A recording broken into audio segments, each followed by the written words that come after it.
इमरान भाई,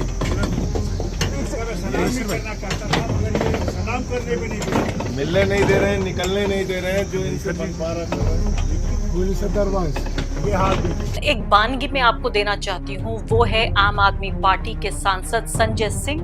उनके साथ क्या सुलूक हुआ कश्मीर में, किस तरह से तमाम तरह की जो संवैधानिक मैं कहूँगी मान्यताएं हैं और जो रस्म रिवाज हैं उन सबको तोड़ते हुए उनसे उनके तमाम तरह के नागरिक अधिकार भी छीन लिए गए।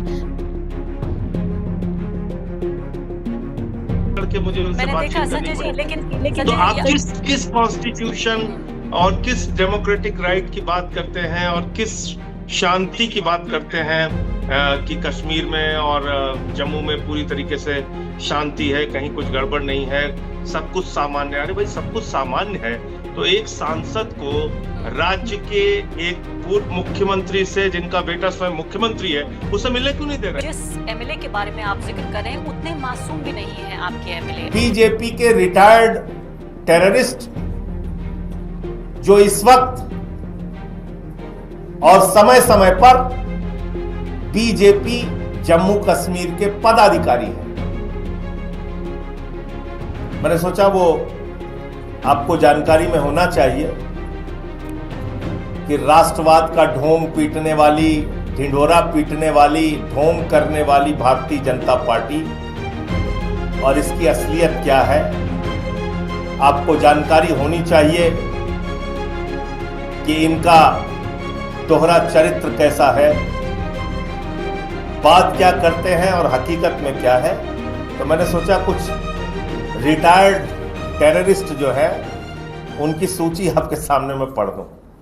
नमस्कार, इस खास कार्यक्रम में आपका स्वागत है। करीब 6 साल पहले की बात है जब जम्मू कश्मीर से उसके राज्य का दर्जा छीन लिया गया और साथ ही उसको 2 हिस्सों में बांट दिया गया। उसके बाद लगातार दावे ये हुए नरेंद्र मोदी, अमित शाह की तरफ से कि अब पहले से ज्यादा मजबूत हो गया जम्मू कश्मीर और कश्मीर पहले से ज्यादा भारत का हिस्सा बन गया है।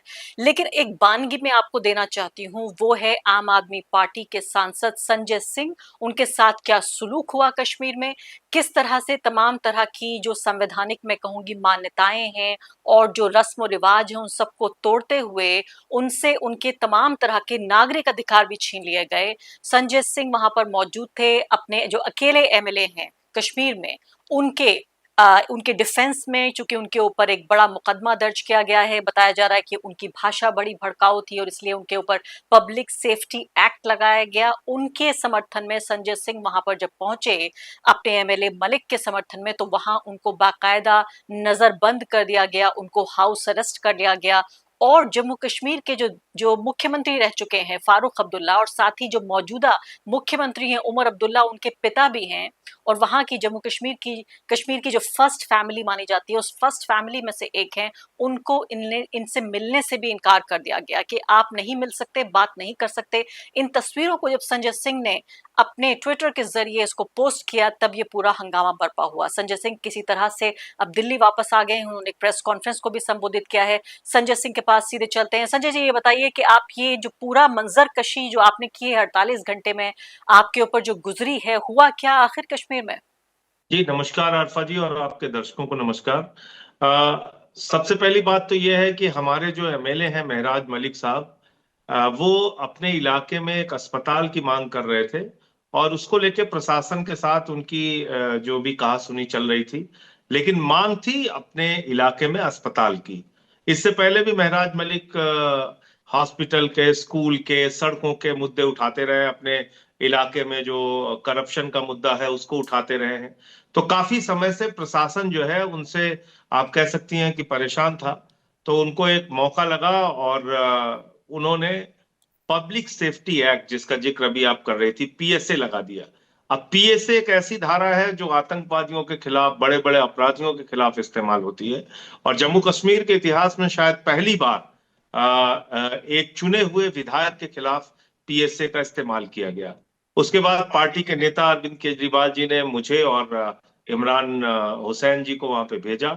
हम लोग वहां पे पहुंचे। जम्मू में पहले प्रेस कॉन्फ्रेंस हुई, धरना हुआ, फिर वहां से हम लोग उनके उनके फादर से भी मुलाकात हुई, महराज मलिक के उनके परिवार से मुलाकात हुई और उन्होंने पूरा मामला बताया कि किस तरह से वो काफी दिनों से प्रशासन के लोग उनके पीछे पड़े हुए थे और चाह रहे थे कि इनके ऊपर मुकदमा लगाया जाए। और इस पूरे मामले में एक बात और आपके दर्शकों को जानना जरूरी है कि वहां पर एकमात्र भारतीय जनता पार्टी है जिसने महराज मलिक के ऊपर हुई कार्रवाई का सपोर्ट किया है, खुलेआम सपोर्ट किया है। और महराज मलिक को वो तो अपराधी है, तो आतंकवादी है, तो फला है, तो ढिमका है, बाकी कोई नहीं। मतलब बाकी आप देखेंगे तो तमाम संगठनों ने ये माना कि भाई महराज मलिक के ऊपर जो कार्रवाई हुई है वो पूरी तरीके से गलत है।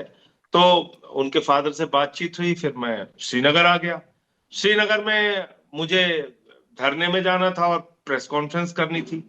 उससे पहले मुझे एक दिन पहले एसएसपी वहां के आए थे मिलने, रात को ही जब मैं वहां पहुंचा था। उनको मैंने अपना प्रोग्राम बता दिया था कि ऐसे ऐसे हमारा कार्यक्रम है। और सुबह 9 बजे से वो गेस्ट हाउस जहां पे मैं रुका हुआ था उसको पुलिस छावनी में तब्दील कर दिया गया। और मुझे आगे ये कहा गया कि अब आप यहां से नहीं निकल सकते। मैंने कहा क्यों नहीं निकल सकता?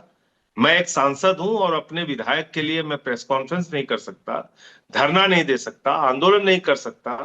डेमोक्रेटिक सिस्टम में अगर मैं अपनी आवाज नहीं उठा सकता तो फिर ये तो पूरी तरीके से गलत है। लेकिन कुछ भी मुझे नहीं बताया गया और मुझे रोक दिया गया। जब मैं बाहर निकला और मैं गेट से बाहर जाने की कोशिश कर रहा था तो आपने देखा होगा वो वीडियो, जब मैं दरवाजा खोलने की कोशिश कर रहा हूं तो बाहर से उसको बंद कर दिया गया, ताला लगा दिया गया।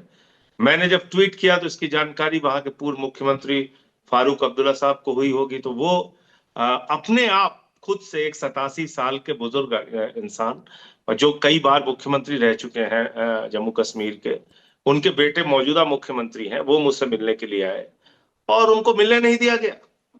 पुलिस के लोगों ने उनको रोक लिया। मैंने कहा ठीक है भाई, मैं बाहर नहीं जा सकता, कम से कम उनको अंदर आने दीजिए। उनको भी अंदर आने नहीं दिया गया। और फिर आपने देखा होगा कि गेट के ऊपर चढ़ के मुझे उनसे बातचीत करनी पड़ी। लेकिन तो आप किस कॉन्स्टिट्यूशन और किस डेमोक्रेटिक राइट की बात करते हैं और किस शांति की बात करते हैं कि कश्मीर में और जम्मू में पूरी तरीके से शांति है, कहीं कुछ गड़बड़ नहीं है, सब कुछ सामान्य है। अरे भाई, सब कुछ सामान्य है तो एक सांसद को राज्य के एक पूर्व मुख्यमंत्री से, जिनका बेटा स्वयं मुख्यमंत्री है, उसे मिलने क्यों नहीं दे रहे? बिल्कुल, आपकी बात दुरुस्त है, लेकिन एक ऐसा सवाल मैं आपसे पूछूंगी इस सवाल के बाद जो अभी मैं पूछने वाली हूँ। शायद हो सकता है आपके पास बहुत मुश्किल हो उसका जवाब देना। मेरा पहला सवाल ये है कि जिस एमएलए के बारे में आप जिक्र कर रहे हैं उतने मासूम भी नहीं है आपके एमएलए। आप में मैं उनके बैकग्राउंड को मैं देख रही थी, उनके ऊपर 18 एफआईआर और जो डेली डायरी होती है, जो रजिस्टर होती है, डीडीआर जिसे कहा जाता है, 16 डीडीआर दर्ज हो चुके हैं। आप कह रहे हैं वो अस्पताल की मांग कर रहे थे। यहाँ पर बैकग्राउंड ये देखिए कि वो अस्पताल के अधिकारियों को धमका रहे थे, उसके बाद डॉक्टर और नर्स जो हैं वो हड़ताल पे चली गई। तो उनका तो पूरा एक हिस्ट्री शीटर है वो। अच्छा ठीक है, आप ये मुझे बताइए कि जो एफआईआर 2014 में हुई है उसका जिक्र आप पीएसए बनाने के लिए कर रहे हैं। 16 की एफआईआर का जिक्र आप कर रहे हैं, 2021 की एफआईआर, 2014 की एफआईआर, फिर 16 की एफआईआर, फिर 16 से 21 तक कोई एफआईआर नहीं, फिर 21 की एफआईआर का जिक्र है, फिर 23 की एफआईआर, फिर 24 की एफआईआर का जिक्र है। और किसी भी एफआईआर में आपने अब तक कार्रवाई नहीं की। आपको अचानक एक दिन याद आता है कि इस आदमी को मुझे पीएसए के अंदर अंदर डालना है, इस पे तो आतंकवादियों जैसी गंभीर धाराएं लगानी है, तो आपने उसके ऊपर पीएसए लगाने के लिए 2014 यानी कि 11 साल पहले के मुकदमे अब आपने खोल दिए। आप 11 साल से सो रहे थे। तो इसका मतलब भारतीय जनता पार्टी की जो एक नफरत की सोच है आम आदमी पार्टी को लेके, हमारे नेताओं को लेके, केजरीवाल को जेल में डाला, मनीष सिसोदिया को जेल में डाला, सत्येंद्र जैन को जेल में डाला, मुझे जेल में डाला, और क्या क्या धाराएं और क्या क्या बातें नहीं कही गई हमारे बारे में, क्या क्या मुकदमे नहीं लगाए गए। पुलिस का दोष और आप देखिए, संजय हमारा एकमात्र विधायक, 5 विधायक हैं हमारे, जिसमें से एकमात्र विधायक है जो आदिवासियों के बीच से आते हैं, उनके बीच में काफी पॉपुलर हैं, चैतर बसेवा जी। उनको उठा के गुजरात में जेल में डाल दिया, यहाँ महराज मलिक को जेल में डाल दिया। आपकी बात दुरुस्त है, लेकिन मैं ये कह रही हूँ कि आपके जो एमएलए हैं ये बुरहान वानी के सपोर्टर माने जाते हैं, और वहां पे अभी भी आप जानते हैं लॉ एंड ऑर्डर जो है वो काफी फ्रेजाइल और नाजुक है। आपको नहीं लगता बुरहान वानी जैसे लोगों का अगर फैन है कोई एमएलए? बुरहान वानी का मामला कितना, वो वीडियो कितने साल पुराना है? 5 साल 6 साल पुराना एक वीडियो है। उस वीडियो के पूरे मामले को तोड़ मरोड़ के उसका एक रील बना के 20 सेकंड की आप पूरा आरोप लगा रहे हैं। वो पूरा वीडियो सुनिए, उसमें कहीं कोई ऐसी बात नहीं है जिसमें कोई बुरहान वानी के पक्ष में कही गई बात हो महराज मलिक के द्वारा, या कहीं से कभी आतंकवादी घटनाओं को या अराजकता को सपोर्ट करने की बात कभी नहीं कही महराज मलिक ने। तो इसलिए मैंने तो आज पूरी एक आतंकवादियों की जो रिटायर्ड टेररिस्ट हैं उनकी सूची जारी की है। रिटायर्ड जम्मू टेररिस्ट, कश्मीर में वो रिटायर्ड रिटायर्ड टेररिस्ट, सेवानिवृत्त टेररिस्ट, पाकिस्तान से प्रशिक्षण प्राप्त टेररिस्ट, उनकी पूरी लिस्ट है। ये कहिए तो मैं पढ़ के सुना दूं, लेकिन आपके प्रोग्राम में टाइम ज्यादा लग जाएगा। नहीं, वो मैं समझ गई, 10 लोगों की है। हाँ, मैंने तो आप उसको अगर हो सके तो जोड़ लीजिएगा। जरूर जरूर, ये सारे नाम मैंने पढ़ा। लेकिन संजय जी अब एक बहुत पार्टी राष्ट्रवाद की बात कर रही है, जिन्होंने अपनी पार्टी में पाकिस्तान में ट्रेन टेररिस्ट 90 और 91 और 2000 के दशक में, या लोकली जो ट्रेन टेररिस्ट है उनको अपनी पार्टी में पदाधिकारी बनाया है, चुनाव लड़ाया है। आप तो जानते होंगे तालिब शाह नाम का एक लश्कर तैयबा का आतंकवादी था जो इनके आईटी सेल का चीफ था जम्मू कश्मीर में। उसकी तो फोटो है होम मिनिस्टर के ठीक पीछे खड़ा हुआ। तो संजय जी आप ये कह रहे हैं आपके साथ एक सांसद नहीं बल्कि एक आतंकवादी जैसा सुलूक किया गया, ये बात आपने कही, ये बात दुरुस्त भी है, लेकिन एक जो मैं तल्ख सवाल आपसे पूछने जा रही हूँ, 6 साल पहले की बात है। 6 साल कोई इतना पुराना इतिहास भी नहीं है कि हमें याद ना हो या आपको याद ना हो। आपकी पार्टी, आपके पार्टी के मुखिया जब ये कॉन्स्टिट्यूशन को इस्तेमाल करके कॉन्स्टिट्यूशन को वायलेट किया बीजेपी की सरकार ने, एनडीए ने, आपकी पार्टी ने इसका समर्थन किया था, याद है आपको? नहीं, बिल्कुल याद है, लेकिन आपको आधा हिस्सा शायद याद है। हमने पूर्ण राज्य की बराबर वकालत की जम्मू कश्मीर को लेकर। हमने कभी नहीं कहा कि वहां पे पूर्ण राज्य का दर्जा नहीं होना चाहिए। हमारी पार्टी का शुरू से स्टैंड रहा है जम्मू कश्मीर को दूसरे राज्यों की तरह पूर्ण राज्य का दर्जा मिलना चाहिए, और हम तो खुद लड़ते रहे हैं यहाँ पे। हमने हमारा यूटी स्टेटस के नाते हमको कितना मुश्किल का सामना दिल्ली में करना पड़ा। तो आपने देखा होगा केजरीवाल जी तो 9 दिन तक धरने पे बैठे रहे एलजी के दफ्तर में। तो उसमें साफ तौर पे हमने कहा था कि जो अधिकार दूसरे राज्यों को हैं, पूर्ण राज्यों के हैं, वो सारे अधिकार जम्मू कश्मीर को मिलने चाहिए। संजय जी मेरी पूरी हमदर्दी है विपक्ष की पार्टियों से, और खासकर वो लोग जिनके ऊपर पुलिस की ज्यादती और पुलिस का इस्तेमाल किया गया है, जिसमें आपकी पार्टी भी शामिल है और भी कई पार्टियां हैं। लेकिन मैं आपको याद दिलाना चाहती हूँ वापस कि ये सारा जो जुल्म और ज्यादती है कश्मीर से शुरू हुई। ये कहा ही जा रहा था कि भारत कश्मीर का भारतीयकरण होगा, लेकिन ये भारत का कश्मीरकरण हुआ।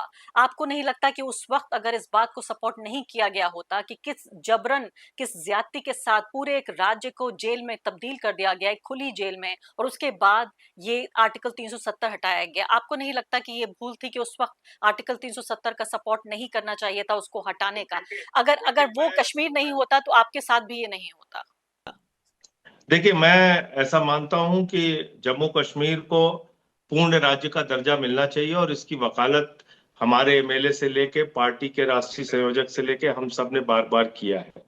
दूसरी बात जो आपने कहा कि कभी भी किसी के खिलाफ उसके अधिकार मार के उसको कोई जनप्रतिनिधि हो या कोई विपक्ष का नेता हो उसको जेल में डाला गया, आप बताइए कभी हमने इस तरह की किसी कार्रवाई को सपोर्ट किया हो? कभी नहीं किया।